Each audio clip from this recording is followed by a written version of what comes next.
అందరికీ నమస్తే. బహుశా కాంగ్రెస్ గవర్నమెంట్ వచ్చి 1 ఇయర్ అయిపోయింది. ఇంకా ఇప్పటి నుంచి స్కీమ్స్ వరుసగా అమలైతాయేమో. ఎందుకంటే ఈ 1 ఇయర్‌లో స్కీమ్స్ ఏమవునాయో మీకు అందరికీ తెలుసు కదా. ఉచిత బస్సు, అడపా కరెంటు, ఆడికాడికి సిలిండర్లు. అందరికీ రాలే. లబ్ధిదారులందరూ ఉన్నారు. 50% కూడా రీచ్ కాలే. స్కీమ్ ఎప్పుడైనా సరే కనీసం 50% రీచ్ అయితే కొంత అయినట్టుగా అనిపిస్తుంది.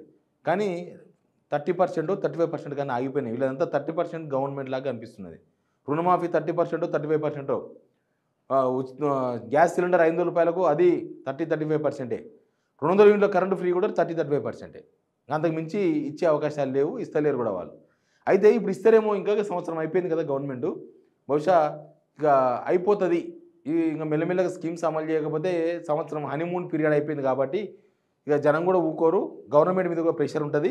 వీళ్ళు కూడా ఏదో ఒక నిర్ణయం తీసుకుంటారు అని అనుకుంటున్న టైంలో అసెంబ్లీలో రేవంత్ రెడ్డి గారు ఒక బాంబు వేల్చారు. ఆ బాంబు ఏందో మీకు చూపిస్తా. తప్పులు పుట్టెడు అప్పులు. వాళ్ళు చేసిన తప్పులను సరిదిద్దడానికి, వాళ్ళు తెచ్చిపెట్టిన అప్పులను కట్టడానికి, అప్పులు కట్టడానికి మళ్ళీ అప్పులు చేయాల్సి వచ్చింది అధ్యక్ష. వాళ్ళు చేసిన అప్పులకు మిత్తిలు కట్టాలంటే మళ్ళీ బ్యాంకులో పోయి తేవాల్సి వచ్చింది అధ్యక్ష. ఇవాళ మేము ఎన్ని 1,00,000 కోట్లు తెచ్చినా, 1,27,000 కోట్లు తెచ్చినా వాళ్ళు పెట్టిన పాపం, వాళ్ళు పెట్టిన పాపాల పుట్టను తిరిగి చెల్లించడానికి తల తాకట్టు పెట్టి ఈరోజు మేము పేద రైతు రియంబర్స్మెంట్ ఎందుకు సమయానికి ఇవ్వలేకపోతున్నాం, హాస్టళ్ల బిల్లులు ఎందుకు సమయానికి మేము కట్టలేకపోతున్నాం, ఎందుకు తులం బంగారము కళ్యాణ లక్ష్మి షాది ముబారక్లో ఇవ్వలేకపోతున్నాం. ఇవన్నిటికీ ఉన్న ఆదాయం మొత్తం, తెస్తున్న అప్పులు మొత్తం వాళ్ళు చేసిన పాపాలకు చెల్లించడానికే పోతుంది అధ్యక్ష. ఇదే 1,27,000 కోట్లు, ఇదే 1,27,000 కోట్లు నా దగ్గర ఉంటే వాళ్ళు చేసిన పాపాలకు, వాళ్ళ తప్పులకు, వాళ్ళ అప్పులకు చెల్లించే భారం నా మీద పడకపోయి ఉంటే ఈ 1,27,000 కోట్లతోని తెలంగాణ రాష్ట్రంలో అద్భుతాలు సృష్టించేటోని అధ్యక్ష. నేను ఏ రైతు కూడా అన్ని పండించిన పంటలకు గిట్టుబాటు ధర ఇచ్చి ఉండేటోని అధ్యక్ష ఉండుంటే, ఏ పిల్లవాడికి కూడా ఫీజు రియంబర్స్మెంట్ ఒక్క రోజు కూడా బకాయి లేకుండా చెల్లించేటోని అధ్యక్ష. ఏ ఆరోగ్యశ్రీ మన హాస్పిటళ్లకు అక్బరుద్దీన్ ఓవైసీ గారు పదే కలిసి ఆరోగ్యశ్రీ బిల్లులు చెల్లించండి, కార్పొరేట్ హాస్పిటల్ బతకలేకపోతున్నాయి, డాక్టర్లు జీతాలకు ఇవ్వలేకపోతున్నాం అని చెప్తుంటే అడగ ముందు నెల అడ్వాన్స్ ఇచ్చి ఉండేటోని అధ్యక్ష. ఇవాళ ఈ రాష్ట్రంలో సంక్షేమ పథకం ఏమనిపిస్తుంది ఇవన్నీ చూస్తే? నేనే గనక కోటీశ్వరుని అయ్యింటే హైదరాబాద్ సగం కొంటుంటి.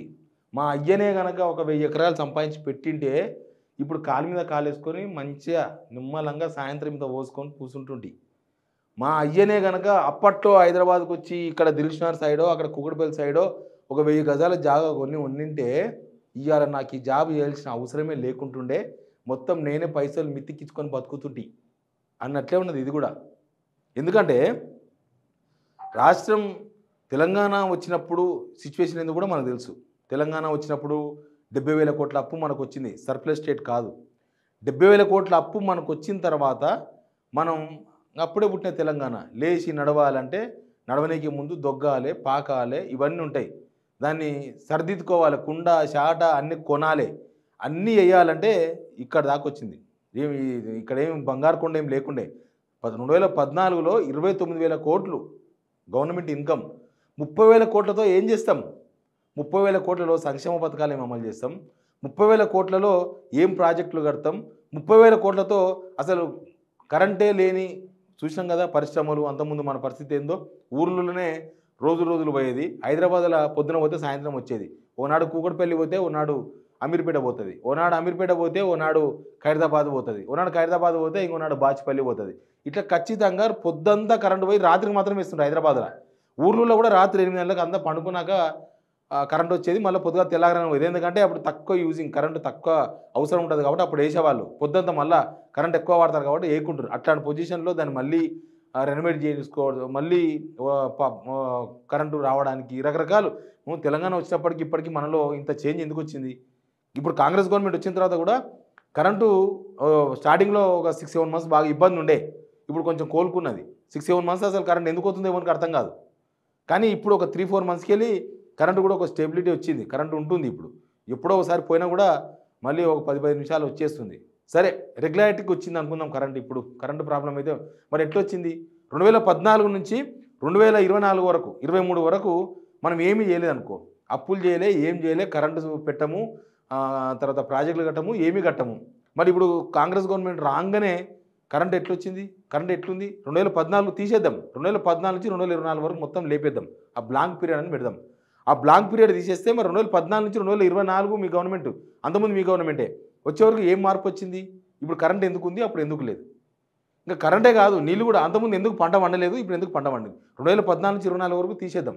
నేను అదే చెప్తున్నా, అది మీరు చెప్పినట్టుగానే అది మొత్తం రాష్ట్రం ఈ 10 సంవత్సరాలు వెనుకకు పోయింది అనుకోండి. మీరు అనుకుంటే 2014 కన్నా ఇప్పుడు మెరుగుగా ఉన్నామా, ఎన్ని రెట్లు మెరుగుగా ఉన్నామా అనేది కూడా ఆలోచించాలి. ఇంకొకటి ఏంటంటే, వీళ్ళు పైసలు నాతో ఉంటే నేను ఫీజు రియంబర్స్మెంట్ ఇస్తుంటే, పైసలు నాతో ఉంటే నేను అది కడుతుంటే, పైసలు నేను ఉంటే ఇది కడుతుంటే అని మాట్లాడుతున్నప్పుడు, మీరు మేనిఫెస్టో ఇచ్చినప్పుడే మేధావులు, జనము, జర్నలిస్టులు అందరు మొత్తుకున్నారు, ప్రతిపక్షాల వాళ్ళు మొత్తుకున్నారు. అప్పుడు అసలు ఈ బడ్జెట్ అయ్యే పనా, ఇండియన్ బడ్జెట్ పెడితే కూడా కాదు అని, దేశ బడ్జెట్ పెడితే కూడా ఈ స్కీములు అమలు సాధ్యం కాదు అని అప్పట్లో ఆర్థిక శాఖ మంత్రిగా పనిచేసిన ఈటెల రాజేందర్ గారు మొత్తుకున్నారు. ఎన్నిసార్లు అంటే అన్ని వేదికల మీద చెప్పిర్రు, ఈ స్కీమ్స్ అమలయ్యే స్కీమ్స్ కావు, ఈ పైసలు మనతో లేవు, ఇది చెయ్యాలంటే అసలు వేల కోట్లు కాదు, లక్షల కోట్లు, ఎన్నో కోట్లు అప్పులు చేయాల్సి వస్తుంది, అప్పులు చేస్తే కూడా ఇది సాధ్యం కాదు, ఇది ఈ మేనిఫెస్టో కేవలం ఓట్ల కోసం పెట్టిందని అన్నారు. అంతకుముందు పట్టి విక్రమార్క గారు అంతకుముందు గవర్నమెంట్ చేస్తున్న అప్పుల పైన అసెంబ్లీలో చాలాసార్లు చర్చలు చేసిండ్రు, చాలా చర్చల్లో పాల్గొన్నారు, చాలాసార్లు క్వశ్చన్ చేసిన ప్రభుత్వాన్ని, అప్పుడున్న ప్రభుత్వాన్ని. అంటే అప్పుల గురించి వీళ్ళకి పూర్తి అవగాహన ఉంది. ఇప్పుడు ఆ అప్పు లేకపోతే నేను ఇది చేసేవాడిని, ఆ అప్పు లేకపోతే నేను ఇంట్లో ఉండేవాడిని, నేను అసలు నేను ఇది శ్రీకృష్ణదేవరాయలాగా మాట్లాడుతున్నాం మనం. కానీ ఇక్కడ ప్రజలకు సమాధానం చెప్పాలి, ప్రతిపక్షాలకు కాదు. ప్రతిపక్షాలు అంతకుముందు గవర్నమెంట్ చేసిన తప్పు ఉంది, మేము మాత్రం కరెక్ట్ చేస్తున్నాం అని చెప్పినంత మాత్రాన అది నిర్మా సర్ప్ కాదు. జనాలకు ఏమొచ్చింది, జనాలకు మీరు ఏం చెప్పిండ్రు, అప్పుడేం చెప్పిండ్రు, ఇప్పుడేం చెప్పారు అనేది లెక్క. ఎలక్షన్ ముందు ఇట్లాంటి వాళ్ళు, ఈటెల రాజేందర్ లాంటి వాళ్ళు ఇది సాధ్యం కాదని మాట్లాడితే మస్తు మాట్లాడతారు వాళ్ళు, వాళ్ళ చేత కాదు మేము చేస్తాం. ఇంకా బట్టి విక్రమార్క గారు నాకు వీడియో దొరకలేదు, మీకు ప్రదర్శిద్దాం అనుకున్నా. మేము సంపద సృష్టించి ఈ స్కీమ్స్ అమలు చేస్తాం. ఎప్పుడు గవర్నమెంట్ వచ్చినా కరెక్ట్గా 15 రోజుల తర్వాత ఇచ్చిన స్టేట్మెంట్ ఇది. మేము సంపద సృష్టించి ఈ స్కీమ్స్ అమలు చేస్తామన్నారు. అసలు సంపద ఏడ ఉంది, సృష్టించింది ఎక్కడుంది, పంచింది ఎక్కడుంది, ఇచ్చింది ఎక్కడుంది? మొత్తం సంపదను సృష్టిస్తే అప్పు చేయాల్సిన అవసరం లేకుంటుండే, సంపద సృష్టిస్తే మీరు అన్న స్కీమ్స్ అన్ని అమలు చేయాల్సి వస్తుండే, అమలు చేస్తుండే కూడా. అసలు నేనేమనుకుంటున్నానంటే గవర్నమెంట్ వైఫల్యం, ఇన్కమ్ తగ్గిపోయింది. మళ్ళీ మనం 30,000 కోట్లు 2014లో 30,000 కోట్ల ఇన్కమ్ ఎట్లయితే రాష్ట్ర ప్రభుత్వానికి ఉండేనో తెలంగాణలో, సేమ్ అట్లా ఇప్పుడు మనం 1,40,000 1,50,000 కోట్ల ఇన్కమ్ ఉంది గవర్నమెంట్కి. ఎన్ని ఇంతలు పెరిగింది? 5 ఇంతలు పెరిగింది. 5 ఇంతలు ఇన్కమ్ పెరిగింది గవర్నమెంట్కి. ట్యాక్స్ల ద్వారా మనం రకరకాల మనం ఏం కొన్నా ట్యాక్స్ కడతాం గవర్నమెంట్కు, అందరికీ తెలుసు కదా. దాని ద్వారా 5 ఇంతలు పెరిగింది. ఆ 5 ఇంతలు పెరిగిన దాన్ని తగ్గించుకుంటూ వస్తున్నారు వీళ్ళు. ఇన్కమ్ తగ్గుతుంది గవర్నమెంట్కి. అప్పు చేసేది కూడా, వీళ్ళు అప్పు చేస్తున్నది కూడా ఇన్కమ్ తగ్గడంతోనే. వీళ్ళు 25,000 కోట్లు అవసరం పడుతుంది, 18,000 కోట్లే వస్తున్నాయి గవర్నమెంట్కి అన్నారు. చూసినరా, 18,000 కోట్లు అప్పుతో కలిసి అది వీళ్ళకు ఒరిజినల్గా 14,000 కోట్లు రావాలి ఇన్కమ్. కానీ 14,000 కోట్లకు ఇప్పుడు వస్తున్న ఇన్కమ్ 9,000 కోట్లు, 10,000 కోట్లే. మనకి 1,20,000 కోట్లు డివైడెడ్ బై 11 మంత్స్ వేస్తే అదే వస్తాయి లెక్క. అంటే దగ్గర 5 నుంచి 6,000 కోట్ల ఇన్కమ్ తగ్గింది గవర్నమెంట్కి. 5-6,000 కోట్ల ఇన్కమ్ అంటే ఏంది? అది సంవత్సరానికి 5-6,000 కోట్ల ఇన్కమ్ తగ్గుతుంది. ఇప్పటికీ మనకి ఈ సంవత్సరం ఆర్థిక సంవత్సరం 10 మంత్స్ చూసినా కూడా, 9 మంత్స్ చూస్తే కూడా మనకు అదే అర్థమవుతుంది. 5-6,000 కోట్లు తగ్గిపోయిన తర్వాత ఇక ఎవ్రీ మంత్ 5-6,000 కోట్లు మనం అప్పు చేస్తున్నట్టే కదా. తగ్గిన ఇన్కమ్ ఏడ తీసుకొస్తాం? 14,000 కోట్లకు 9,000 కోట్లు వస్తుందంటే 5,000 కోట్లు ఏడ భర్తీ చేస్తాం మనం? అప్పు తీసుకొచ్చి భర్తీ చేస్తున్నాం 5,000 కోట్లు. మిగతా 5,000 కోట్లు ఏం చేస్తున్నామంటే స్కీమ్స్ కోసం. ఏం స్కీమ్స్? ఈ బస్సుకు వీళ్ళు అమలు చేసిన పాక్షిక స్కీములు, అంటే చాలా తక్కువ మందికి ఇచ్చే స్కీములకు, తర్వాత మన రుణమాఫీ వీళ్ళు ఇచ్చిన హామీగా నిలబెట్టుకోవాలి కదా రుణమాఫీకి, అట్లాంటి దానికోసం అని ఇంకొక 5,000 కోట్ల అప్పు చేసినారు. అట్లా యావరేజ్గా నెలకు 10 నుంచి 12,000 కోట్ల రూపాయల అప్పు వీళ్ళు చేస్తున్నారు. అది చెప్పుకోలేక అప్పును కవర్ చేయడానికి మన అప్పు చేస్తే ఒక ఇన్ఫ్రాస్ట్రక్చర్ సంపాదించిన అనుకోండి, ఒక పెద్ద రోడ్ వేసారు అనుకోండి, లేకపోతే ఒక పెద్ద కంపెనీ కట్టిన అనుకోండి, లేకపోతే ఇంకా ఏదో ఒక పెద్ద ఒక సంపద సృష్టించడం అంటే ఏంది? సంపద సృష్టిస్తే దానిలో 10 మంది పని చేస్తే వాళ్ళ సంపద పెరిగితే అప్పుడు సంపద సృష్టించినట్లు. సంపద సృష్టించినాడంటే అప్పు తీసుకొచ్చి సంపద సృష్టించినట్టు కాదు. అప్పు తీసుకొస్తే సంపద వస్తున్నట. వీళ్ళకి 18,000 కోట్ల ఇన్కమ్ కూడా లేదు. అందుకే చెప్తున్నా, అది కూడా చీటింగే. 18,000 కోట్ల రూపాయలు చెప్పింది అబద్ధం. కాబట్టి ఈ అప్పులను కవర్ చేయలేక 1,20,000 కోట్ల అప్పు చేసినాం, ఏం చేయలేదు, ఏం చేయకపోతే జనాలకి ఏం చెప్పాలని అర్థం కాక బహుశా ఈ తప్పుడు లెక్కలు అసెంబ్లీ సాక్షిగా గవర్నమెంట్ బయటపెట్టే ప్రయత్నం చేసింది. బట్ గవర్నమెంట్ అప్పు చేసింది, ఒక్క స్కీమ్ అమలు చేయలేదు. ఇంకా ముందు ముందు చాలా అప్పులకు చేసే అవకాశాలు కనిపిస్తున్నాయి. లేకపోతే ప్రభుత్వ ఉద్యోగులకు జీతాలు కూడా వెళ్ళే పరిస్థితి అయితే కనిపిస్తలేదు. Please subscribe signal TV.